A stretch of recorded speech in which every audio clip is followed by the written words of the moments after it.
Today's not just another event. Today we have one of the UK's most controversial politicians joining us at the top of the gherkin. At the minute, I am building a training co, a global training co. It's the first of its kind business. This has never been done before. We've got a good opportunity to build the new foundation of what the marketing department looks like. Are you ready to build Valente Empire? Yeah!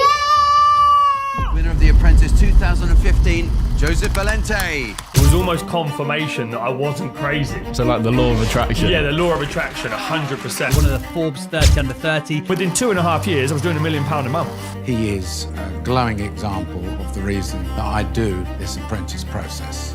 I went from everything to nothing. Everything I was posting out was getting hammered. It was brutal. And then when the papers and everything started to come out, I was just like, oh my God.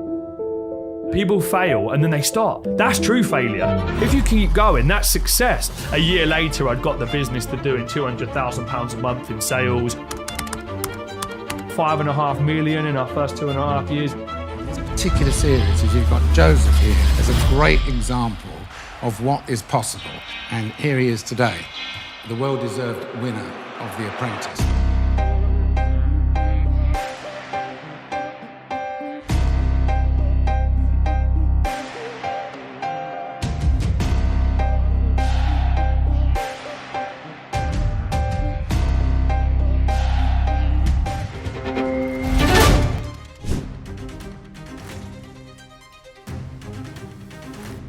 So we're back the second session on the 7-figure boardroom business builder with JV. And this month we're going to be focusing on locking down the management information so that we can review a set of numbers to check the business is going in the right direction, ensure we've got the right sales, cash flow, and the right profit. We also want to ensure that the marketing is consistently firing. Whenever a business starts to slow down, it's usually because of a marketing problem. So we've got to keep revisiting that month on month. And I also want to make sure that each one of the gentlemen around the room know how to check this on a daily basis, yeah? And also know what to do if things aren't going in their favor and what to do more of if they are going in the right direction. So the last time that we were here on the 7-figure boardroom, this was a building site still, so it was about 4 weeks ago. In December of 2024, I wanted to put my skills to the test and support some of our most successful companies to get significant growth. And when I use the term significant,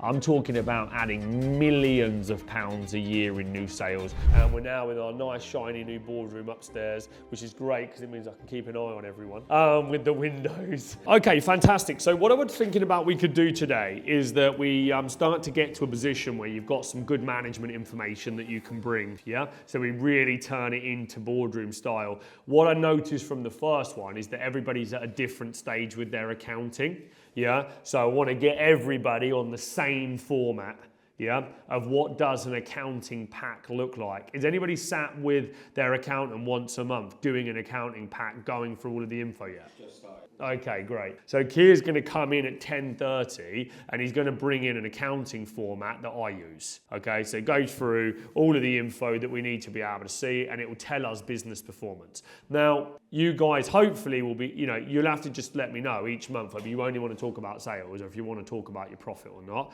okay, in this conversation, in this group, yeah? So you have to get comfortable if you want to lay out your whole business performance or if you only want to lay out half of it, okay? And if you want to lay out all of it, but you don't want to do it in front of the group, then it's probably worth us jumping on a call to do that bit, yeah? Okay, potentially, but look, let's see where that goes, yeah? So Kier's going to come in and show what an accounting pack should look like, and then every month we've got a proper set of management information to be able to look at, because the things that will stop growth in always is cash flow, yeah? Have we got it, yes or no? If we haven't, then how are we going to get it if we want to continue to grow? Growing organically is fine, takes time to compound profits. How much of that you want to reinvest is subjective, down to each one of the business owners. Some of your businesses have longer cash flow, some of them have shorter cash flow. Okay, so there are quite a few different variables to be able to give the right advice depending on the business, yeah? And we're almost going to do two things is the aim of the game today for me, is number one, get you in a position where you can produce a set of management accounts every month, Yeah. Number two is just make sure your marketing strategy is locked in. Because from my understanding, we don't have a sales conversion problem with anybody. It's either leads or cash flow. You're gonna be a multi-billionaire. Okay, so what do you want to be when you grow up then? I'm a business opportunity man. A business opportunity man? Business opportunity man. Opportunity mate? Yeah. You like opportunity? Yeah. Do you know what my favourite quote is? Yeah. Don't wait for opportunity, create it. No, don't wait for opportunity. You don't wait it. You do. Okay, what else do you want to be when you grow up? Entrepreneur. Yes, entrepreneur. Okay, what else? What do entrepreneurs make? Money, sales. Money and sales, they do. What else? Well, Trade Mastermind is the business that you're going to take over. Yeah, maybe. Unless I sell it. And what's a Valente? Valente's our name, isn't it? Yeah. Our name is Valente. Whoa! That's our mark on the world, Valente. What? Are you ready to build Valente Empire? Yeah!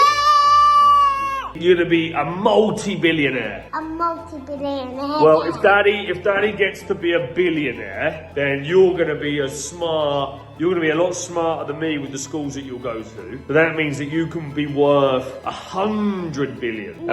And when you get to 1,000 billion. Oh, that's what I like. A big finger. Yes. 1,000 billion trillion. And then when you get all that money, you've got to help people, okay? Yeah. You have to take care of people. You have to do good in the world, okay? Yeah. You're going to be a force for good in the world. Yeah. Yeah, so all that money is designed so you can go and help people and take care of people. I'll give you the skills you need, yeah, and the platform and the wealth that you need to build. So you can do that too, okay? Yeah. You need a billion money. Jim, what do you think of this new office anyway? I do like it. You like it. Do you think it's big enough or should we get a bigger one? We should get a bigger one. Yes, that's what I'm talking about, June. Okay, what are you going to say to your future self? See you in the future. See you in a billion.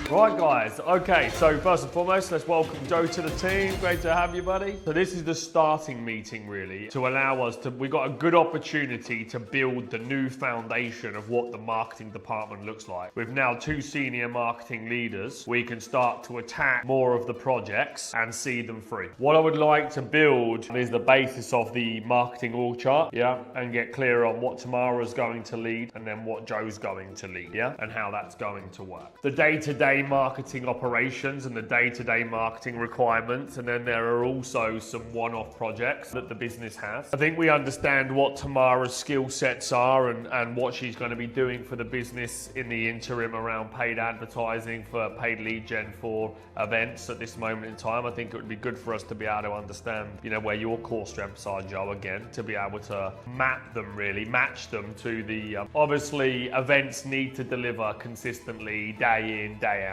We've not had a marketing resource in the event room. We've had marketing conversations with the event team, but there's not that marketing lead driving the events on a day-by-day basis, getting creative, making sure the leads are getting maxed, building and checking the nurture sequence, making sure all that stuff and those automations are just working every day. Yeah, and that the events are getting filled out. So that's kind of one major requirement that we need to fill ASAP.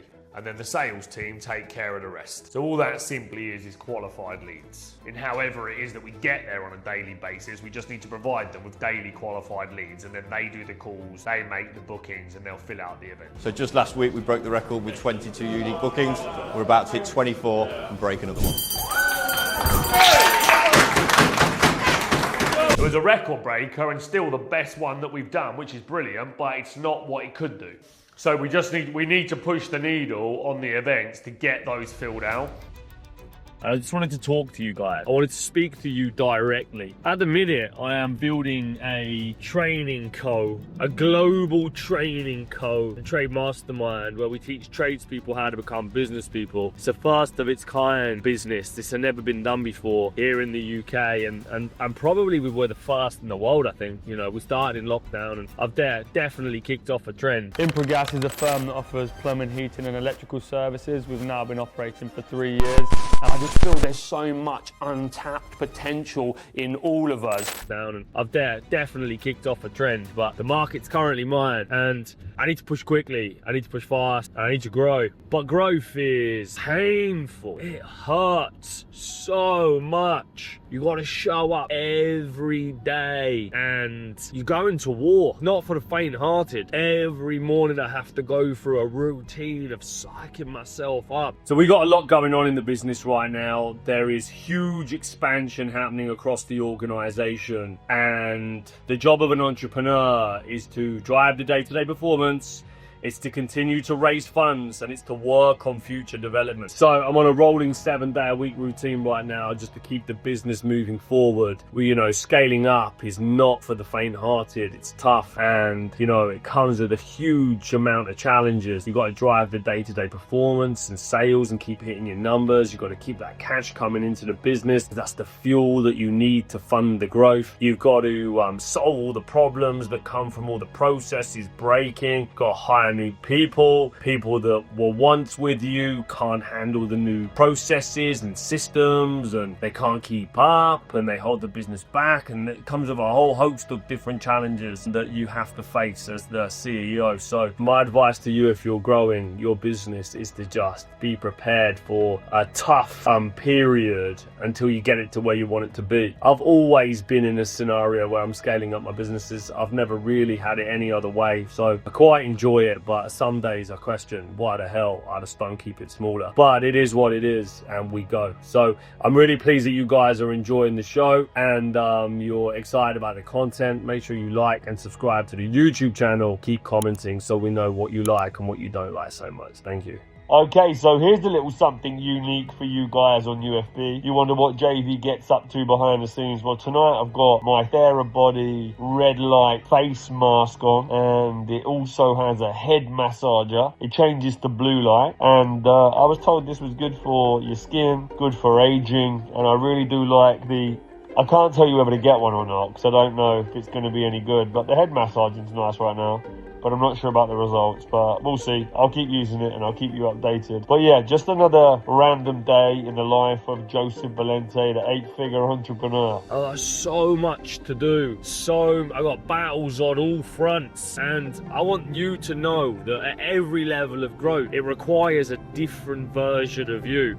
You can't become the next version of you doing the things that got you to the level that you're at right now. You have to understand that. It's constant evolution. So this morning for me has been a tough morning. I've got a lot on. I've got events, I've got hires, I've got product launches, trying to build a crowdfunding raise, got a little boy to take care of in all of this. I'm really trying to change the Valente bloodline because I don't want struggle.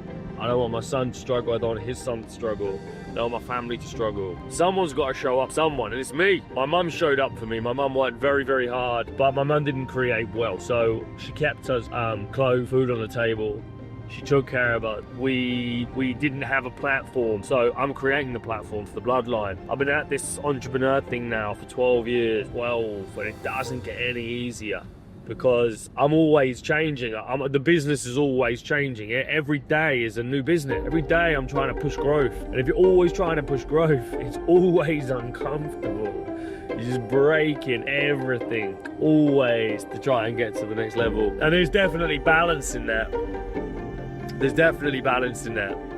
And I ain't quite got that balance yet because I just want growth all the time. But I think the biggest thing for me to keep executing on my dreams is what I need to get good at. I need to get good at raising finance. It's been on my mind for about 3 years now.